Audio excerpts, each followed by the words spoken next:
had nothing to do with that intro. That is the great Alex Rabb that is in the chat. Check it out. All right, now joined by two Kansas City legends, Mr. Matt Muehlbach and Mr. William Brad Allis. Which one of you two is older?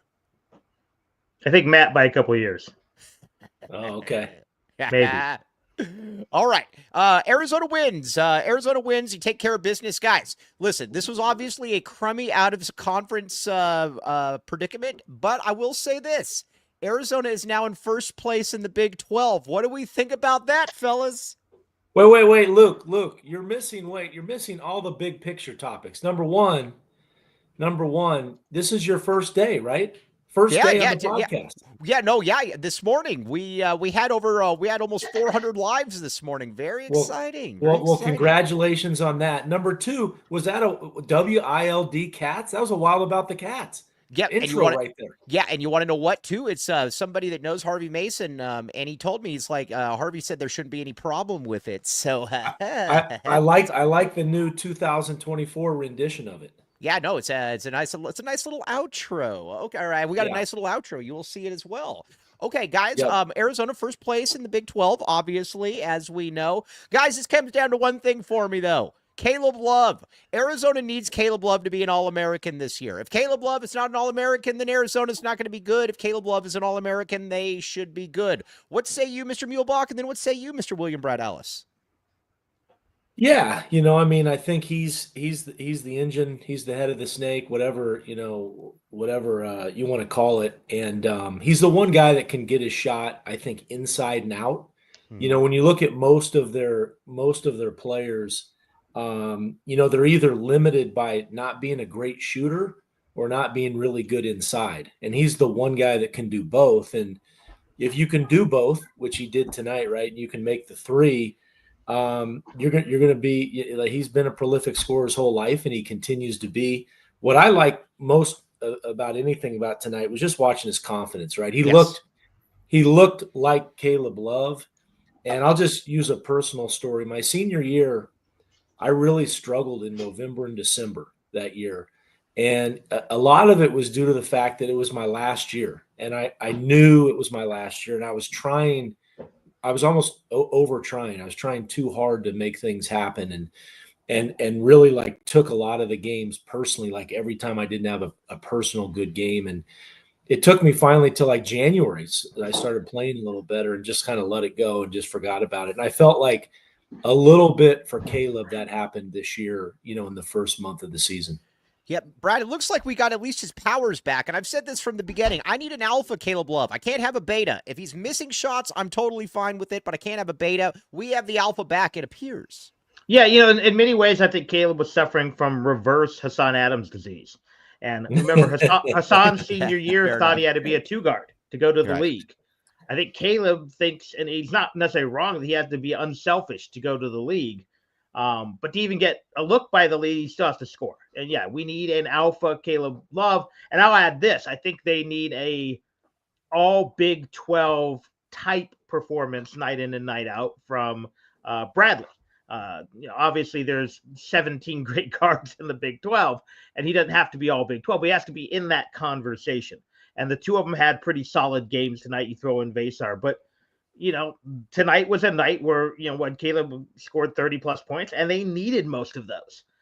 It's not going to be that way every night. But he's probably going to have to be closer to 18 to 20 every night than 12 to 14 for Arizona to win. And, I'm already playing math. Usually you wait till there's like 30 games left in the baseball season and you start counting. I think Arizona has to go at worst 13-7 in league. They probably have to go 15-5, 14-6. So holding serve at home is vital, and they did that today. You know what's weird, though, is the metrics, all those metric nerds. You know what's funny? As one nerd, I can put down other nerds, and I don't feel bad about it. But the metric nerds love Arizona, though. Ken Palm, they're like 24th in the country. I'm sure if there was that hoops ranking or whatever that thing was called, they'd be like 15th. I don't really get it, but I guess that means that if you just play good teams and you lose, either way it works. One thing, though, Everybody out here is asking me, will there be a My Bad Henry movement starting as there was a My Bad Pella? We are getting very, very close to a My Bad Henry movement. Listen, every now and then, I know this is hard to believe. Tommy Lloyd knows more about basketball than Mike Luke. Matt Muehlbach, you and I have had many arguments about this where you said that I knew more than Tommy Lloyd, and I said you were wrong. But joking aside, though, Henry's becoming a little bit of a difference maker. He's finishing around the hoop. He's playing with confidence. Yep. He's winning off the court, if you know what I mean. And so I like what I've seen from Mr. Henry Vasar, or Henry Vasar, as Corey was calling him. Yeah, he, what I like about him, obviously hit a couple threes, but I like how he moves as a big. He really moves well. And a lot of times, as we know, why do bigs, a lot of bigs get redshirted because it takes them a few years. They're 7 feet. They're trying to get their coordination figured out at a high level, right, in the Big 12 now. And look, I mean, he was out all last season. As much as that in a way may have helped him a little bit, it also hurts. He lost a full year of basketball and trying to, get the feel for the game as a 7-footer. And we're finally seeing that connect. And I think that, it's interesting, Brad. I love your take on this. I actually think that's part of what we've seen from this team is there hasn't been, we see this a lot in the teams where we say like, oh, they play one good half and maybe one bad half. Or This team seems to play one game good on defense and one game, but not very good on offense, right? And then they switch it the next week. So I think it's a I'm not saying it's a young team because they actually have a ton of D1 experience, but it's young playing together. They have some parts that haven't really, been together for very long in especially different positions. And you're finally kind of seeing a little bit of that take shape. I'm not saying they're going to, go 19-1 in the Big 12, but I liked what I saw tonight because they're finally connecting a little bit more. And I know, look, we've all been a little hard of them. I'm as much to blame as anybody. I talked them up. I did the first 4 games, of the season, the two non-cons and the exhibitions. You probably would have thought it was the 2024 Oklahoma City Thunder. Watching, hearing my commentary, but I like this team. I liked them on paper when you saw them, but when they played really good teams, you could tell they just weren't ready for that. Right. And I think the question now is they're getting closer to it. Are they ready? Look, they got a really tough road trip coming up. So, Brad, you've been watching this a long time, and you see that sometimes with teams where not everything just comes together at the right time. And I'm not saying they've clicked yet because they still have some things they got to work on, but they're getting closer. Real quick, everybody, hit the like button. My ADHD prevents me from doing a bunch of different things at once, so I just go everywhere. Hit the like button. We got over 500 likes on the show. All right, William Brad Alice, go ahead. Sorry. Well, I was going to say, let's start with Vasar. I think one of the things that we maybe didn't know is I think he has a pretty high basketball IQ. Especially when, unfortunately, compared to Trey Townsend, who I don't think does. There was that silly foul late where he just kind of ran up on the guy. The guy had the bucket. Don't give him the and one. And I think that's what we're looking at. We're looking at a bunch of guys who have a lot of D1 experience, but you've got 2 or 3 guys who have not played more than 2 or 3 high-level teams in their career. I mean, how many, Del Orso played probably 3 really good teams. Townsend, he had that little run in the tournament, but, Oakland plays a good schedule, but not like Arizona is going to be playing. You're mixing that in with some young guys who are getting new roles. With Caleb Love trying to find himself, with, again, Vasar, who's been out for a year, Awaka, although he's kind of settling into a very similar role that he had at Tennessee, but I think he's still trying to figure out who he's supposed to be. So it has taken a while. And, Matt's right. You look at it, they played really good offensively against Wisconsin and terribly on defense. Then they played rather well on defense against Duke, but were atrocious offensively. And then, you had UCLA where they were really good for the middle 16, but awful for the bookend 16. So that's where this team's at. Can they come together? They can. It's will they? We all like Tommy as a coach, but this is his most challenging coaching job. Then you have to throw in, he has to get used to the Big 12. These guys have to get used to the Big 12. And I think tonight was kind of a good, exhibition of that. TCU is fine. They're good. They're not great. They're physical. But I think it's almost like a perfect first game. You don't want to play Kansas the first game at Fog Allen. Playing TCU at home is a pretty Kansas nice reference already. Yeah. What do they say? Like in golf, the first hole should be a friendly handshake to start the round. That was a nice little handshake there. And I mean, look, and to Brad's point, freaking TCU. I mean, their coach Jamie Dixon's an animal. That guy takes guys that are really underrated and they play hard as anybody in the entire world. He's done that since he's been at Pitt. And to Brad's point, I think that's a good point. Like, it's a nice little start for them. And now, hole 2 and 3 gets a little tougher. All right. I don't want to get Matt Muehlbach in trouble because Matt Muehlbach is a professional, unlike me sitting in my guest room and Mr. William Brad Alice. William's more of a professional than me. But my guy, Matthew Rain, by the way, Matt will be the governor of Arizona at some point. This is true. He used to be a roommate of mine.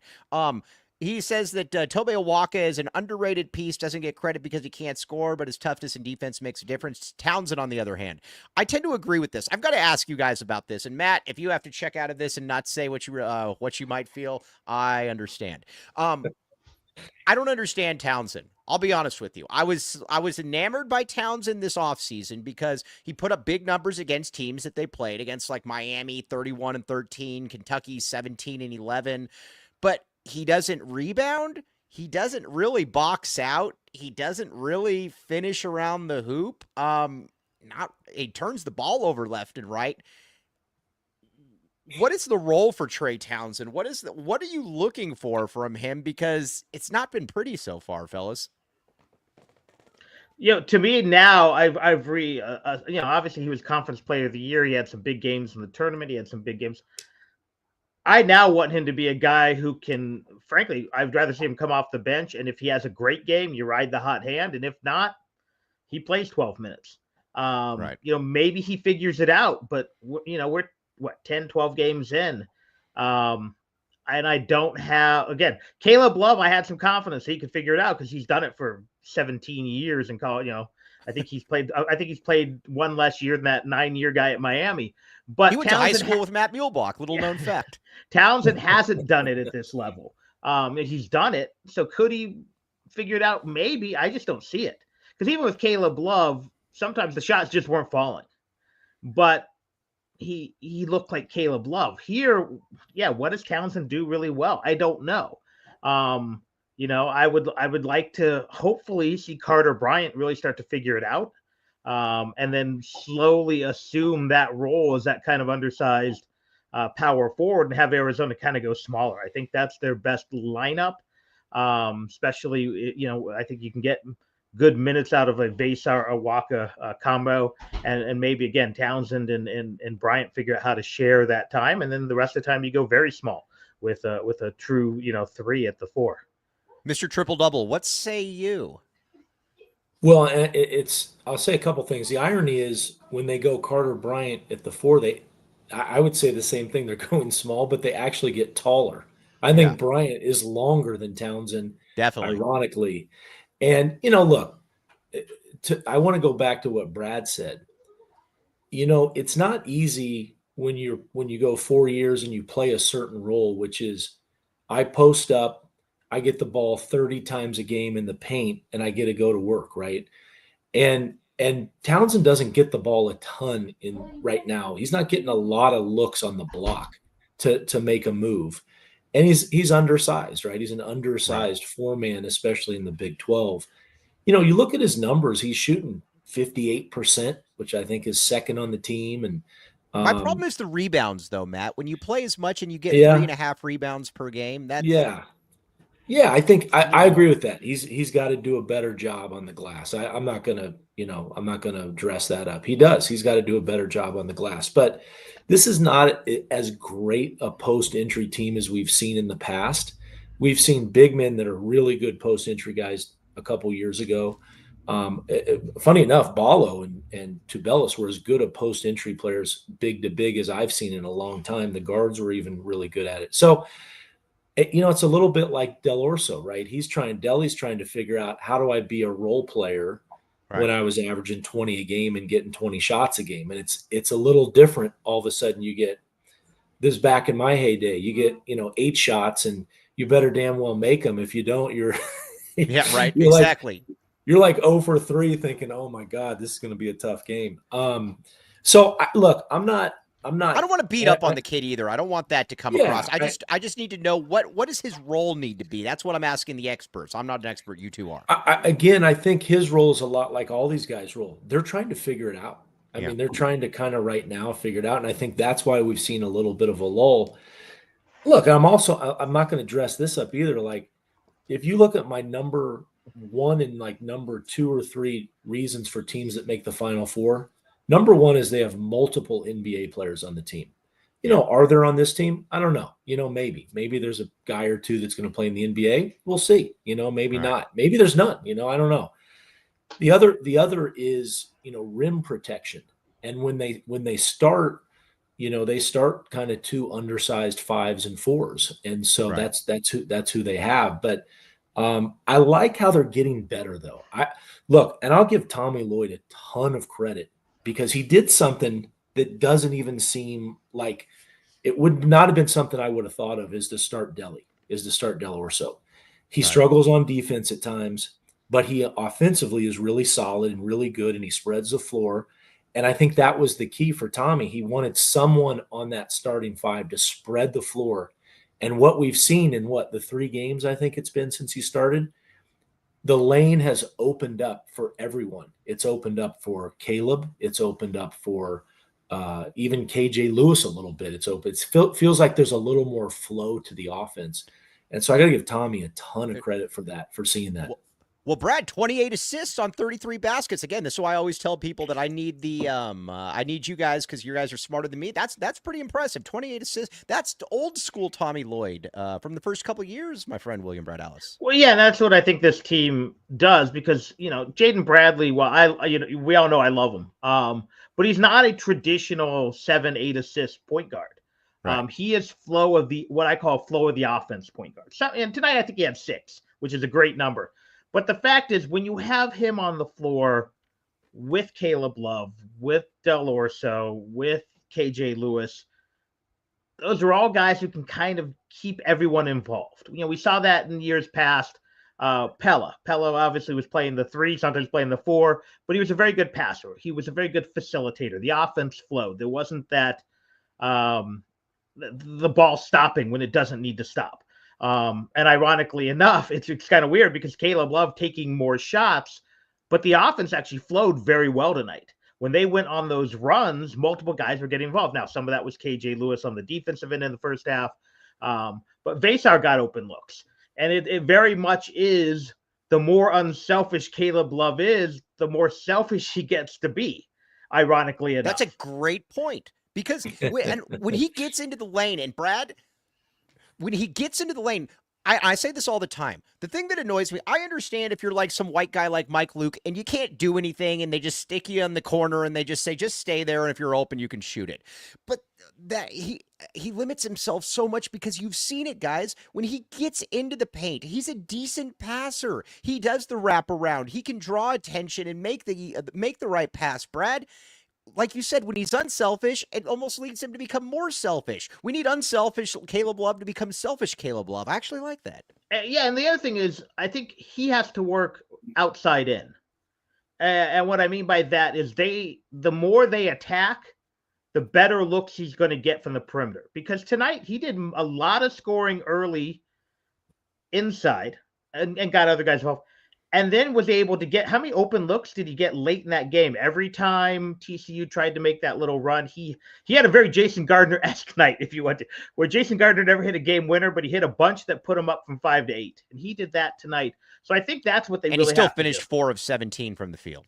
I'm sorry, Come on, man. His jersey's retired, Luke. I know. He was really good. He's one of the 5 best point guards in school history. It was just a joke. Go ahead. But, look at Bradley. I mean, he not Bradley, excuse me. Look at Love. He took 11 3-pointers, but he also, he took 8 other inside shots, and that opened things up. and allowed him to do some good things. Again, other guys getting involved. Vasar got some very nice, easy looks at times. So I think it was overall just a very good performance. And you can have a very balanced offense and still have one guy dominate the scoring. And that's what they did tonight. We've seen that with other Arizona teams. There was a great line actually by Hassan Adams, of all people, who I was sitting next to at the old Nike tournament in Indianapolis. And he was complaining about Indy Eby. And Indy Eby said he wanted to score 25 a game. And he's like, or take 25 shots a game. And you're like, you don't come to Arizona to take 25 shots a game. You come to Arizona to win 25 games and make 25 million. But the point being is, I like that. You can still score a lot of points and still have a very balanced offense. I think they did that tonight. And again, we saw that in the past. You can look at the Khalid team. Khalid scored ungodly number. Those Arizona teams were scoring 85 points a game. We mentioned Gardner's junior year, where you think he scored 19, but everyone was scoring, and those teams 20.4 was the exact average. Thank you. But you can do that, or you can have teams where you have a guy scoring 25 points a game, but the team scores 60 and they suck. Yes. Well, that's a very interesting way. Is there a cat in the background? It's actually a dog. Hey, you want to hear my cat impression? Meow, meow, meow. Oh, that's good. Oh, yeah. What kind of? Oh, this is it a rescue? They're all of mine are rescues. All of them are rescues. She was actually abandoned in the neighborhood, and then we ended up with her. So yeah, nice. DM me for details, everybody. The Bat Mulebach, do you have a dog? I do. What kind of dog? You strike me as somebody that has like some kind of shepherd. That's funny you say that. So I grew up with shepherds. I had a couple German shepherds, and now I went from, like, I could not go polar opposite. I have a Cavachon. It's a designer little dog. It almost looks fake. Yes. But we love the Cavachon. Gotta love the Cavachon. Yeah, no, I was gonna say that Sugar. Yeah, Sugar. Oh, it's a great name. Sugar the Cavachon. Yes, I like it. Yeah, I've got a Shepherd Husky on the other couch. Nice. I've got to give Matt Mulebach a little bit of credit. Now, listen, when you're Matt Mulebach, you're struggling through life. You're not good at basketball. You're just kind of, you don't really know what you're doing. Every now and then when you get something right, we got to give Matt Mulebach some credit. I loved your comparison. And again, it's not perfect, but the KJ Lewis, Reggie Geary type comparison. Again, he'll never be able to handle like Reggie did, but Reggie was a clunky ball handler, though, too. It's not like he was Allen Iverson.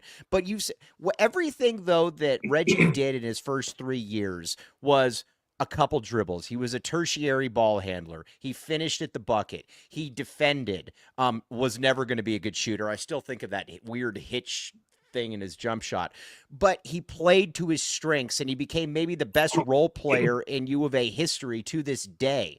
That to me is the template. And again, it's your take, not mine, but that to me is the kind of template though for KJ Lewis. And we saw some of that today when he does do that, Matt.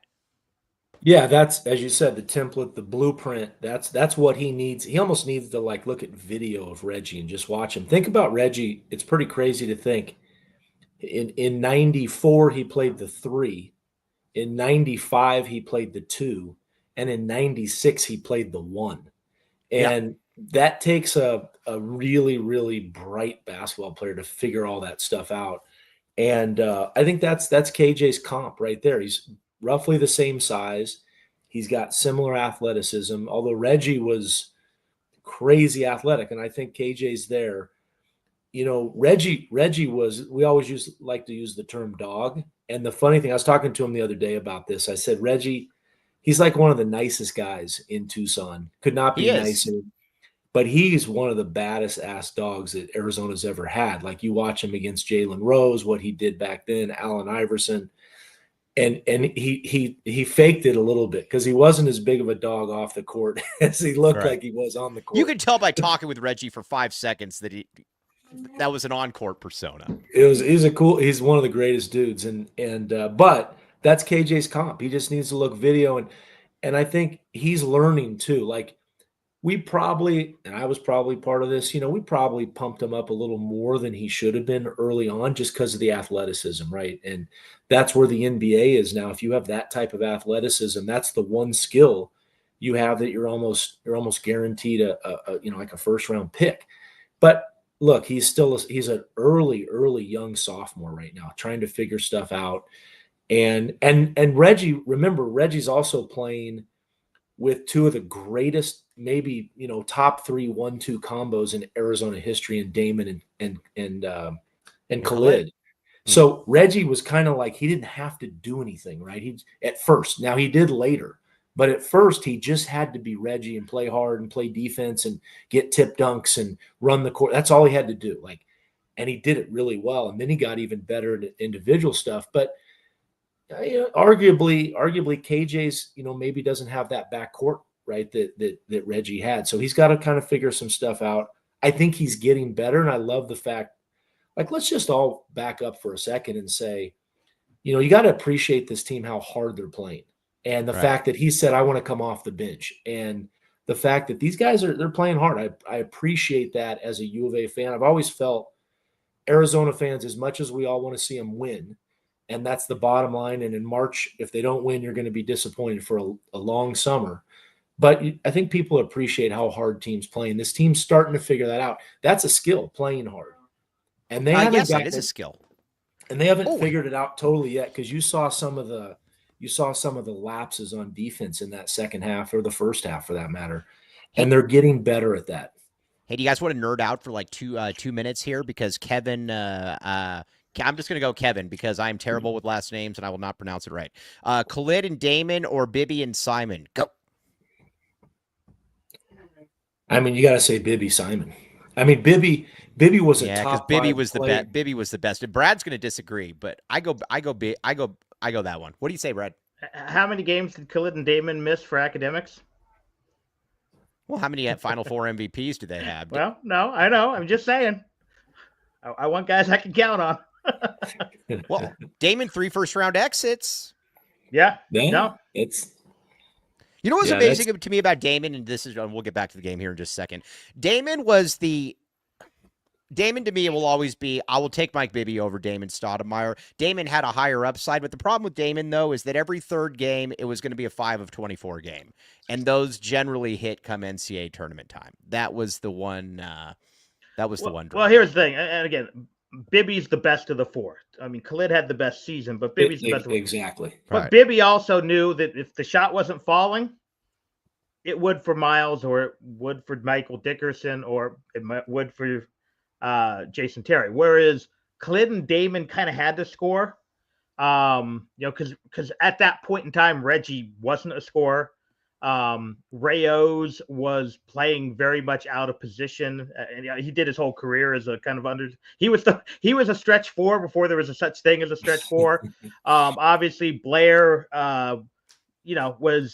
was good, but again, you didn't have that depth, that scoring punch with those teams without Damon and Khalid. So whereas Bibby didn't have to have a bad shooting night, because if he knew his shot wasn't falling, and I figured Bibby was so smart, he probably knew that the minute he woke up, that he didn't have to score 21 for them to win. Whereas Khalid and Damon had to average about 35 for Arizona to win. Bibby, did I tell you what the GOAT Brian Jeffries told me? And what does that guy know? What has he seen over the years? That guy. It was an interesting remark, and then we'll get back to the game. But I asked him, I said, who do you consider the best player in school history? And in very Brian Jeffries tone, well, Mike, there's been a lot of great players that have come through here. Don't think I would really be doing him justice, but I think you probably got to put Sean Elliott at the very top of the list. But I will say something that you might not understand. All right, I want to stop doing that. He said, he goes, Mike, if I have to choose one player, I'm going to choose Mike Bibby. And it was interesting to me, and I asked him why, and he said, because nobody could control the game like Mike Bibby. He said Sean was better. He said Sean was the best player I've ever seen here. But he said if I had to take a guy for a game, he said Mike Bibby, because Mike Bibby could score 0 points and control the game. It was kind of that old Magic Johnson type thing, where you have 6 points. I just always thought that was a very interesting interesting analysis. What do you guys say about this? Well, I think Bibby's the greatest player in terms of a combination of skill, basketball IQ, and just flat out instinct that I ever saw at Arizona ever. Like it was kind of like just surreal, surreal, like how he played the game. And we don't like we often look at after games, we all do. We look at stats and we look at the box score and we watch the game, but it's hard sometimes to figure out like how smart a guy is. And that's another skill that people don't judge very often. And Mike, you've heard me say this now. This is my little soapbox rant for the day. And that is, this generation is more skilled than the past. But this generation is a workout generation. They're let's get my trainer and do my skill work and my little dribble drive, step back, blah, blah, blah. But this generation is not like our generation of playing 100 pickup games on a Saturday and Sunday and play pickup games all day week. And we did skill work. We didn't have, I don't even know what that means, a skills coach, a ball handling and shooting coach. We just played pickup. And that's what Mike Bibby, that's why he was so intelligent, because his dad was a pro and he grew up with it. But he understood the game at the highest level about how to play the game like pickup game 101, and he brought that into college basketball and pro basketball. Brad, I see you agreeing. Baseball, it's funny that he mentioned I was thinking Bibby's a 5-tool player, if you want to use a baseball analogy. Yeah. Bibby is also, ironically enough, he is, and again, we're getting racial here, but why not? He's the white coach's kid who plays for Valpo or Creighton back in the day before Creighton was good, in the body of an NBA legend. I mean, he had the brain of that kid who had to be smart because he couldn't do it, right? But he could. He could do it. Yeah, so that's where he's different than a lot of guys. And ironically, if I don't know how involved his dad really was for most of his life. So I don't think he was involved at all. Yeah, so he's the coach's kid who didn't grow up with the coach. But yeah, that's the difference, I think, between Bibby and a lot of other guys. He was cerebral like a kid who was a step slow, but he wasn't a step slow. He controlled a game like a guy who couldn't score, but he could score. He was confident in himself enough to hit the big shot, but didn't have to be the guy taking the big. He's kind of a unicorn in that regard. I think we'd all be disappointed if Sean wasn't taking the last shot. I don't know what Sean's personality was. He didn't, but Sean was Jimmy Chitwood. I'm assuming he's like, give me the ball. In many ways, Bibby's this weird amalgam of things Steve Kerr was with what Sean Elliott was with his own unique skill set. And that's why, he's kind of a unicorn in a school full of unicorns. Okay, let's get back to again. You guys always getting off topic here on this show. We run a very tight ship around here. Let's get back here. All right, Curious Skeeb, my guy. This guy's been slapping me around now for 2 years, getting everything right while I get everything wrong. But Carter Bryant, he's definitely right about this, and I agree with him. Carter's an interesting guy to see. And Matt, you and I were, we were talking on the phone about this the other day. You almost want to play him to listen. I get that he's not junior year Sean Elliott. I understand that. But you almost want to play him to fast track him because you know that you are going to need him. You talked about NBA players. If there's one guy on the team that looks like an NBA player, eventually it's Carter Bryant. I'm with you. I think you need to be able to just play him more and let him go through some of it. You know what I liked, though, that I saw today? I liked the hurried three that he took in the corner that he missed, although it looked good. And then he made the next one, though. I think you need to play him more. What say you? Well, I think, and I agree, and I think Tommy did tonight. You saw him twice. I think it was twice in the second half miss defensive assignments where he got caught up down low in the paint. Guy makes a three out of a timeout. He had another play late in the game on the other wing. I think he got maybe caught up in some help. Those plays too, like he may have been doing the right thing, but it looked like he might have been late on a three.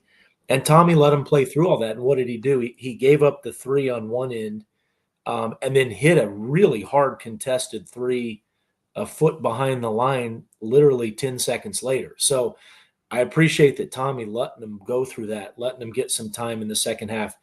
He has a couple things. One, his athleticism. His length is elite. I have not seen yet what his I think one of the most underrated things in basketball is wingspan. because I hear guys' heights and I'm like, yeah, whatever. But Draymond Green is 6'7" with a 7'2" wingspan. It's his secret power. If Draymond Green had a 6'7" wingspan, no one here would know his name. No one would know. Yeah, that's a good point. You don't block shots with your head. What's that? You don't block shots with your head. So you don't block shots with your how tall you are with your top of your head. And you're talking to a guy with like a 3'2" wingspan too. Well, Carter Bryant has elite wingspan, and it's you saw him block that one shot coming from the weak side. He almost blocked another one, but Awaka got it. And I'll tell you the other thing. To me, his numbers aren't great. I think he was like 3 of 14 coming into the game tonight from 3, but his 3-point shot looks like it's potentially elite to me. It does. Like he shoots it. He shoots it the way I want a guy to shoot it. He has a lot of confidence in it, even though he hasn't hit a ton of them yet. Yes. That is a very interesting point that I wanted to hit on there. Rodrigo, thank you by the way. We are over here now. Appreciate you. Bryant was third on the team in minutes tonight, by the way. Yeah. Oh, was he? Good point. But there Brad, I think there you go, Mike. Every now and then, Matt makes another good point. Man, Matt's just rolling with good points this postgame show. But seriously, on a serious note, Matt, I think I totally agree. When you look at Carter Bryant, when you look at the jumper, when he takes it, doesn't that feel like that could be something where, if he's here next year, you have a game where he makes 6 or 7 threes, something like that? Yeah, I mean, he's got tools. 100%. And he's not necessarily raw. He just has to put it all together. Right. Because, again, he has height, he has length, he has a pretty stroke. Again, it's not necessarily effective, but, again, to use that baseball analogy, he's got a pretty swing. He just has to hit the ball. But, yeah, he's got – and, again, we had the one, and I forget which fan said it, he's going to be a star. My only fear he's not going to be at Arizona long enough because someone's going to take a chance on him in the NBA if he comes out because there's just too much to work with. Right. I think if you can get 2 years out of him, I think next year he can be maybe not the guy, but a guy. Again, this team's going to look very different next year, but he's a guy who's going to be able to do some good things. He just may never live up to the potential at Arizona because someone's going to take a flyer on him and use one of those late first-round draft picks on a guy who can eventually develop into a very good pro. You know what I told? Hey, you want to know what I told Murph? I told Murph this summer. I said, you guys, you should play him, but not enough. And then, but then I looked at it and they weren't playing him enough early on. And then I was like, Murph, you should play him more. Murph never responds to me during basketball season ever, unless it's something that I send about like recruiting just to provoke a reaction. And then it's, and then it goes back away and I won't see him until the summer. But, no, but with Carter though, that's one, it's an interesting, I know a no coach, Matt, really goes by that saying, well, you know what? I don't want to play him enough that he's going to get looked at, but you can't tell me that doesn't go through Tommy Lloyd's mind, though, at the same time. Come on. Yeah, no, I mean, it's a funky situation. I mean, yeah, I think of Khalid Reeves, who I played with. Normally at those stages, the one missing thing is there usually may be a click, just a click slow on D or a click slow on an offensive possession, and so sometimes it's hard to play those guys because they just haven't been through it yet.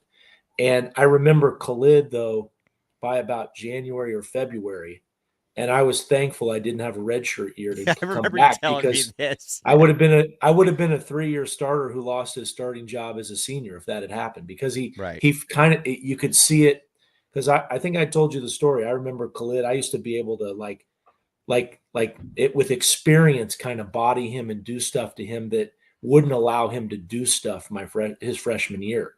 But by January or February, there were a couple times he went right by me and I'm like, okay, he's kind of figured it out now. And I think Bryant, that's happening to Bryant. He's kind of getting it. And I think, look, to your point, I think Tommy's given him some leeway to allow him to make some mistakes. Yeah, Brad, I agree with that. I think Matt, you have a person giving you compliments saying he likes everything you said. Just keep talking, Matt. Yeah, Brad, what do you think about that though? Yeah. I mean, you hope it clicks this year because they can use them. I mean, that's really what it comes down to. Because right now, you've kind of got two sure things, and it's Bradley and Love. And even Love's not a sure thing, but he's a sure thing. other than that, where do you go to next? Right now, again, tonight it was Vasar. And you don't necessarily have to always have it defined, but you need to know who can you count on? Who are your 2 or 3 guys who can be that number 3 guy in double figures? KJ Lewis is some nights, but he's not consistent enough. Again, we don't trust Townsend yet. We don't trust D'Orso yet. So can it become Carter Bryant, who's, again, as Matt says, you got to have NBA players. Right now, looks like there's 2, maybe 3 guys who can sniff the NBA. And it's Carter Bryant, it's KJ Lewis, and it's Jaden Bradley. And of those, the only guy I'd bet on right now being on an NBA roster someday is Carter Bryant. And he's at right now probably the 7th or 8th option, but he might not be by February, by tournament time. But it's got to come quick sooner rather than later. OC Bodybuilders, my old nickname in high school. Actually not. But everybody on there, hit the like button again. Hit the like button. I do a very poor job of telling people to hit the like button. Okay. Now, going forward then, it's kind of an interesting little schedule here because Arizona's got some winnable games, fellas. It's not like they're playing, like we were talking about this morning on the show. It's not like, by the way, we'll be back tomorrow 10:30. It's not like it's not like you're going into Fog in a week, or it's not like you're playing in Hilton Head. Is it Hilton Head Coliseum? The Iowa State one? Is it just Hilton Coliseum? I guess I always want to say Hilton Head, or is that like in Hawaii? That's in South Carolina.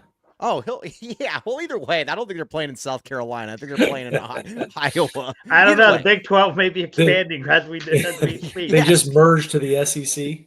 Yes, they just grab College of Charleston or someone. All right, Andy Bryant, the great Andy Bryant says Hilton. Okay, you're going into Hill. I've been saying that wrong for like 3 years now. All right, but you're not going into Hilton Coliseum, or you're not going into whatever Houston's thing is. It sounds like another pit.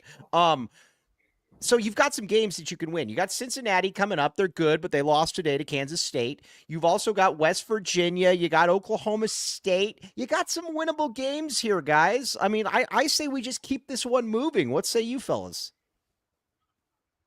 Well, I'll say this. I think before I comment on it, I'll say the first thing. I think what hurt Arizona was the UCLA loss.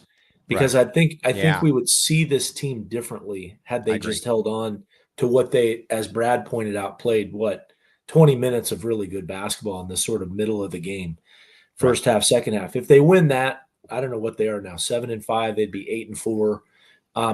It feels different, and so I'm saying that to say I wouldn't be surprised, if they won 2 or lost 2. I mean, these are winnable games, but they're also on the road. And against 2 very well-coached, really good teams, I wouldn't be surprised if you lose those. Those are hard games to win. I don't care if you're a top 5 or 10 team, not to mention a top 25 team. So, but you're right. They come back home. They have some winnable games there. I think it's going to take in this league. I think it's going to take resiliency because you're going to win a couple at home and lose a couple on the road. And there's going to be a wave of that, and hopefully you get hot and figure out a way to win a couple that you shouldn't win on the road. And all of a sudden, to Brad's point earlier, your record looks like 14-6 or, something like that you'd walk back and say, man, that's a really good record. So I'm interested in how they play. I think they're playing better. Those are hard games though. All right. Now we have breaking news here. And by breaking news, I mean news that I believe Tommy Lloyd has put out there. Mo Krivas is out for the year. Here's where I'm at with Mo Krivas. And I could be totally wrong on this. I would love to be wrong. I'm wrong on most things. What I saw this year from Mo Krivas was just not good enough. I'm far more intrigued by what I saw from Henry Vasar. Mo Krivas is massive, though. Mo Krivas is like 2 Matt Muehlbachs and a 5-light studio on top of Matt Muehlbach. That's how big he is. But really slow. Not great in the pick and roll defense. Obviously, you don't want to lose him. But I'll be honest with you, I'm way bigger on what I've seen from Henry so far, fellas. I think the thing you're going to miss from Krivas, and you mentioned it's just his size. Right. Because what he can do is he's a lot like, and again, some people are going to cringe when I say this, he's a lot like Tarczewski. Tarczewski ate up space. which either made it difficult to drive the lane. He didn't have to block a shot, and Krivas is a better shot blocker. Or he could just kind of stand on one side of the lane, and suddenly you could drive the other side of the lane because no one was getting through him. He just kind of – and Krivas had that potential. I don't know if – I don't think necessarily Tommy used him. Miller would have found a way to – again, Miller was very good at using Tarczewski with what he could do, and that was, again, just take up physical – to Mike's favorite term, it was girth. And Vasar appears to be far more skilled and athletic. And I still think Krivas, if not hurt, might have shown a little bit more. But this version that we got this year of Mo Krivas was a role player. And I think you can scheme around it. I still think he has the potential to be a very good big. I just don't know if we'll ever see it. Yeah, I don't know. We'll see. But either way, I'm going to take this as something that I very much like that I've seen from Henry Vasar. One thing that we do need to agree, or we need to talk about, and I was talking about this with Muehlbach as well. By the way, I expect you two to start corresponding now that you guys have each other's phone numbers, Kansas City aficionados. But hey, I got a question for Brad. I got a question. Are you a bigger Chiefs fan or Royals fan, notwithstanding the wins or losses? No. See, here's my great shame. I broke up with the Royals in the early 90s when they quit spending money and became a Diamondbacks fan. You did. So okay. I root for the Royals. Again, the 85 Royals are my favorite team of all time, of any sport. But I watch them like I watch you. You've had that girl, you had the clean breakup, and you wish her really well, but that passion's not there. That's how I watch the Royals now. I really want them to do well. I really like them. I'm super, right. I like, but I'm not, and this is ironic because I spend all my time coaching baseball. I just don't watch much baseball. So no, it's all about the Chiefs. Football is my number one sport anyways. So yeah, people always say, "Oh, Chiefs fan, huh? You love Mahomes." I'm like, I've been a Chiefs fan since Bill Kinney. Oh wow, you've been a Chiefs fan. Hey. I remember my dad told me as a kid, "Hey, Steve Fuller, he someday he's going to click." Steve Bono? Was it Steve Bono? Did he ever starter for you guys? Oh yeah, we every San Francisco Niner quarterback. Yeah, I think for a while. I think for a while. Every Niner quarterback that wanted to sign their last contract came to the Chiefs. Steve DeBerg, Joe Montana, Gerbach, Bono, and Alex Smith. By the way, I almost thought you were going to say Girthback when it came to Elvis Gerbach. That was funny. That made me laugh. I'm only going to give you one a show, Mike. That's all you get from me. Alex Smith, by the way, the winningest leader of men.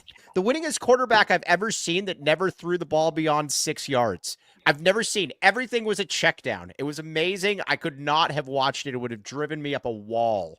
His last year, he went deep to Tariq several times. That was it, though. You're right. 6, 8 yards. Well, the year before his last year, he went 16 games without throwing a touchdown to a wide receiver. Yeah, I remember that stat. Yes. However, every Kansas City fan needs to thank Alex Smith because he spent 1 year teaching Mahomes how to play quarterback.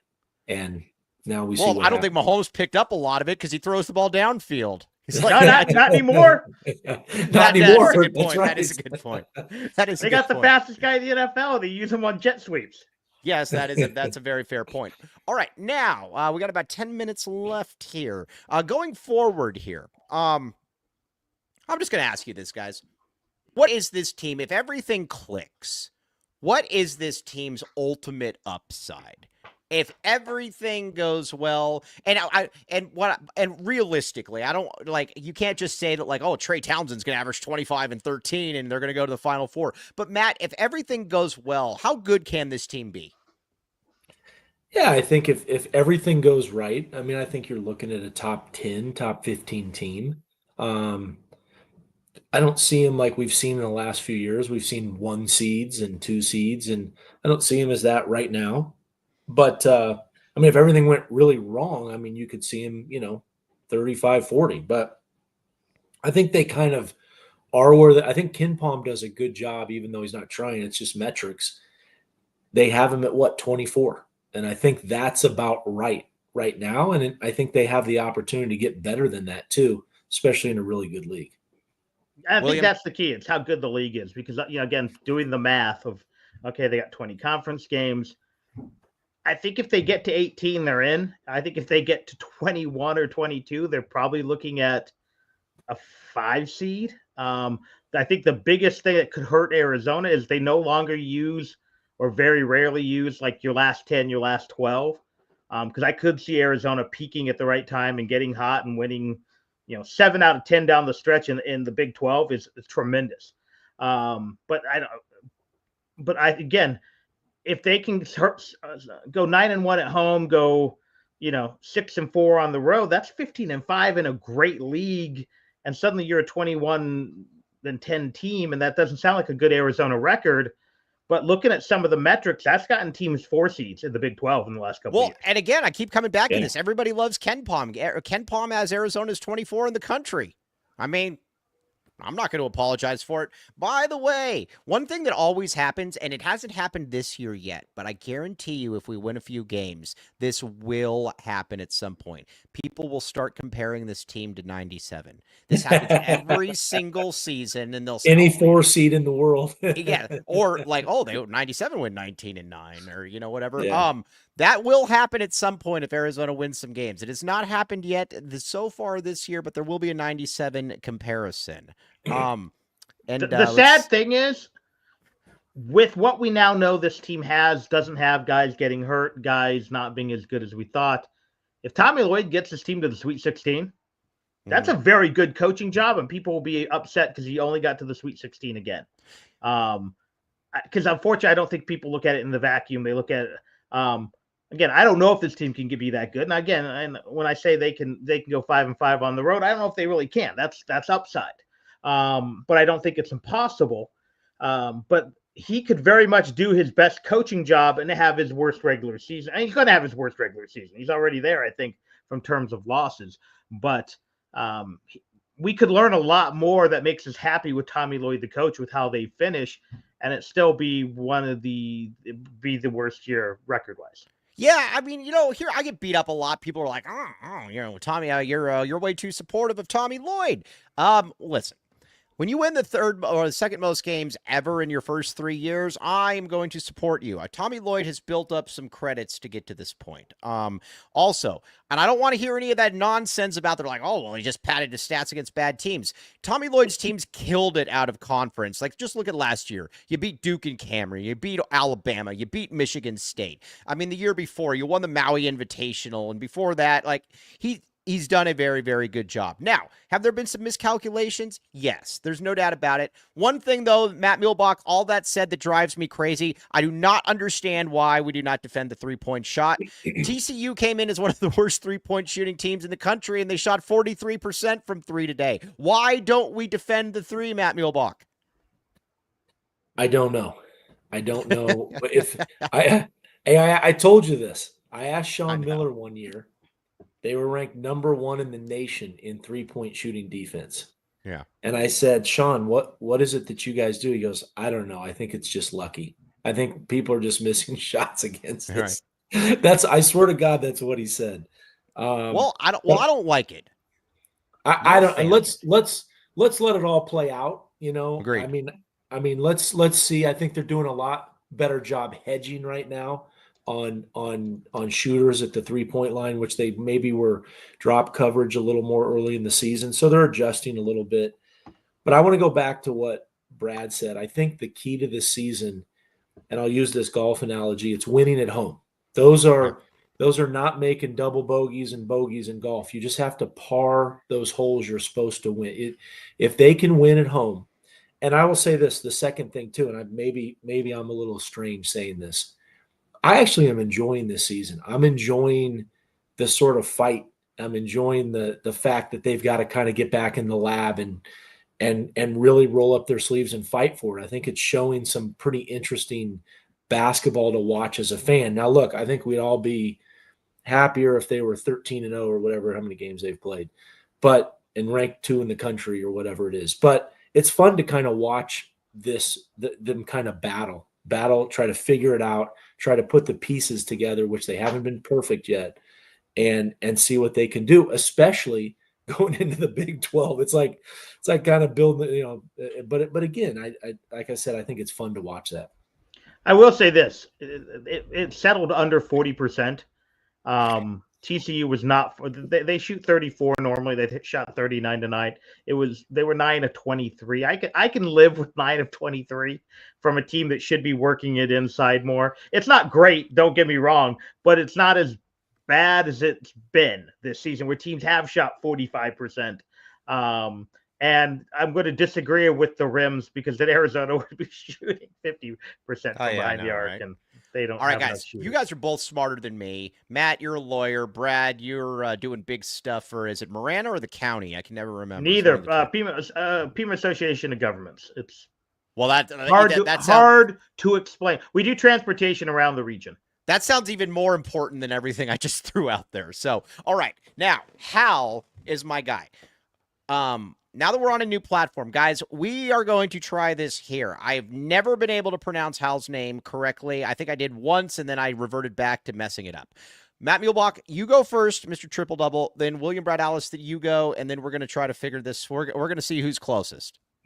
I gotta take my glasses off to see it's it. Certainly it seems like Eastern European. Halakakik? Halakakik? That's what I'm going. I'm going Halakakik as well. What say you, William Brad Alice? Halakosic. Halakosic. Okay. Oh, going a little outside the box. Jowliakik.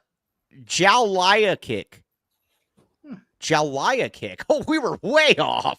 Oh, we need the Jalika kick. There's an extra K in there, Mike. Jalika kick. That's a great name. We have so many good names in this chat. There's another one in here, Angel Antonio Chavez or Ramirez. I can't remember. That's a great name as well.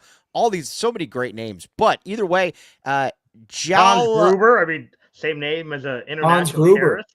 Hans Gruber. Yes, that is a great name as well. It is a Christmas movie.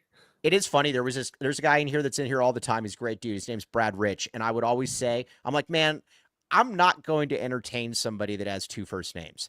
And I think it took him like a week. And then he realized, he's like, wait a second, Mike Luke. Duh. All right. Brad Rich sounds like a country singer. What's that? Brad Rich? Oh, it does. Like a country singer. It's funny, whenever I go to Country Thunder, or I haven't been there in like years, but I would go to Country Thunder, every single musician's name is like Chet Paisley. Or like it's all like the same thing. There's always like a Chet or like something in there. And it's much like quarterbacks. I think they all have what they should. One syllable names with a hard vowel. Hey, Brad. Notice Joey's are never great quarterback. Brad's a good country name. Brad. Brad is a good country name. Your entire name is a good country name. Yes, no, it is. It is. Yeah, good. I would have to change the spelling, I think, if I went country. Or I'd go Brad Dallas, which used to be my Brad Dallas. Oh my that was one of my mini wingman aliases back in the day when I used to wingman for my buddies. Yeah. Matt Muehlbach would have to change his name to like Matt Moonshiner. Oh, that'd be good. Matt Moonshiner. And the best I ever saw. Well, he's from Stillwell, right? Well, I mean, the one that he played it. Yeah, Matt Stillwell. That sounds like a Matt Stillwell is great. The best box score I ever saw of my name was Matt Schulendock. Schulendock? They turned you into like a German playwright. What happened? Schulendock. I like that. Exactly. Let's see here. Oh, Lamont Lovett in here. The great Lamont Lovett. Yeah, Lamont. One of my favorite people. I love Lamont's football calls. Love him. Yeah, no, Lamont. That's one of the things I miss most about not being in the press box anymore. Hanging out with Lamont at halftime. Yeah. No, well, yeah, you could be like me and just ignore the halftime protocol and literally just open the door and go in and bother him and the GOAT during the game. He'd come out for the cookie, and I just like follow him around usually. I got to tell you, just this 2 cents, and Lamont would, I know he would agree with this. One of the coolest things of being a basketball player at U of A when I was there, and for like a few years before and after and all that, was the interaction between basketball and football. And in the olden days, we used to eat together at night after practice. Oh, that's and it cool. was some of the funniest, most hilarious, like couple hours of dinner with the football and basketball team together. And I loved all those guys. Yeah, I was at Vasa today. I work out of Vasa. By the way, you said that your favorite dinner partner was Antonio Smith, correct? Or Anthony Smith, Matt Muehlbach? Anthony Smith, I was a little nervous being around him. But you know who I loved being around was Glonick, Paul Glonick. That was my bodyguard. Oh, really? Matt Muehlbach had a bodyguard? Paul Glonick. Interesting. That was, oh, by the way, yeah. back to the A-Ray is so right. Lamont laughing when we were killing it. Dude, it's seriously, Lamont's laugh is fantastic, especially we didn't get to hear that laugh nearly as much this year. We need more Lamont Lovett laughs. That's the Lamont laugh. The Lamont laugh is legit. Like that for the analyst job is one of the greatest. Like it's so perfect. I can't tell you, like it's funny, like, and like you'll get people because I've been listening to it now for like my entire, or since whenever Lamont started up there, but it's incredibly genuine. It's awesome. Lamont Lovett, never change, my friend, never change. Okay, we're gonna sign off here, but Matt Muehlbach, I always get people that ask me this: what are your next game assignments? What do you got going on? I actually got I'm going old school. Like when I got? say old school, I'm going a year ago. Old school. I got a couple Pac-2 games this week up at Oregon State, and after that, I got a couple Mountain West games. But yeah, looking forward to it. Getting back up there with my guy Tinkle. I'm going to take a picture with Tinkle to show how big he is. Brad, did you see that picture of him? He looks like an extremity of Wayne Tinkle's next to him. He's so tall. Oh yeah, guys, giant. Yeah. Yeah. No, it's very good. I mean, now, especially compared to me. So. All right, now everyone looks like a giant. No, Brad, you make me tall. I hang out with Brad Ellis. You've got me by several. Yeah. All right. On that note, though, hey, are you doing your podcast? Come on. We got stuff going on. Yeah, I've got some plans for it. I think I have figured out there's going to be kind of a slightly different format. I'm going to copy something. I think I'm going to go more frequently, even shorter. I'm just trying to get some things cleared out on the personal schedule. Actually, the big thing, gotta get the kids back out of the house when school starts next week. So, those whippersnappers. Yeah. But yeah, is it just you, Brad? It's usually just me, just because I do it whenever I have time on a lunch break. I'd really love to expand it. And in fact, when Mike gets his footing here, we're gonna have negotiations about maybe joining the network. But I know he's got some work to do. This is the weirdest thing ever, and I was telling people this on the. I have never to give you a little bit of a background. So we've got 7 advertisers, some of them pretty big names that are locked in and loaded, and they're going to start on the 15th. Wearing a tie, because I won't wear a suit. I'm not going to wear a suit. I look like an idiot in a suit. But wearing a tie and having to figure out that whole thing, I feel like an adult for the first time in my life. I'm having to come up with spreadsheets and things like that. It's an interesting experience. I'll put it to you like that. Now I know how the cool people live every now and then. So, all right. On that note, though, everybody out there very much. Oh, by the way, remember when I told you all the great names? John Juan Speedgate Figueroa. I mean, that's just awesome. That is just awesome. All right. On that note, though, Matt Muehlbach, you are the man. Keep doing exactly what you were doing, Matt Muehlbach. You're being very successful in life. Hey, appreciate being on, and congrats to you and Sheer for getting this thing rolling. Going to be watching a lot of that. Yeah, we're pretty pumped. Appreciate you, man. All right. Yeah. William Brad Ellis, you're the man. Let's see here. We will I'm going to say, what are you doing on Saturday? I don't think anything I'm almost clear for I don't have volleyball for a couple of weeks. I don't have baseball for a couple of months. We may actually be able to do some podcasting here. And, wait, are you a volleyball dad? My daughter plays NYS. We've tried to get her into club. She just doesn't want to make that commitment, but she's a darn good volleyball player. And I, of course, coach Little League. And my son's also a tackle football player, which I haven't had to coach yet, but that's actually my background. That's the Brad's irony. Kid's a monster. He's already dwarfing Brad. He's huge. Oh yeah, he's way tall. He's officially 5'9", 180. We think he's closer to 5'10", even though my wife yells at me whenever I inflate his height like a basketball player. In shoes, he's a legit 5'10". Are you still feeding him steak twice a day or whatever? I wish he'd eat steak twice a day. He eats a lot of chicken, though. He does. Hey, always measure in shoes. In shoes, yeah, you might be 5'11", but yeah. So My driver's license, I want to hear something funny. So on my driver's license, I lied, and they actually, because they didn't check anything, and I said that I was 5'11", 195. So it says on my driver's license that I'm 5'11", 195. I've never even approached 195 in my life, but once in my life, I had a physical for life insurance, and it was super sketchy. The lady measured me with a tape measure, like the kind you use to measure like wood and plaster and. Right. She said 5'7", so I've been riding with that. I'm definitely not 5'7", but what are you, 5'5"? I'm 5'6". I'm like a legit just at 5'6". But yeah, but you're a girthy 5'6", though. Way too girthy in the bad way right now. I gotta hit the gym more. So all hockey, right. I've been playing hockey, but not hitting the gym. So.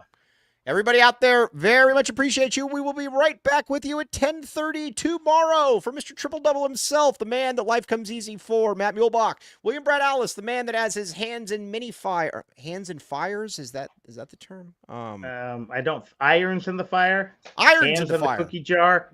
Yeah, but I like to grill, so sometimes my hand is in the fire.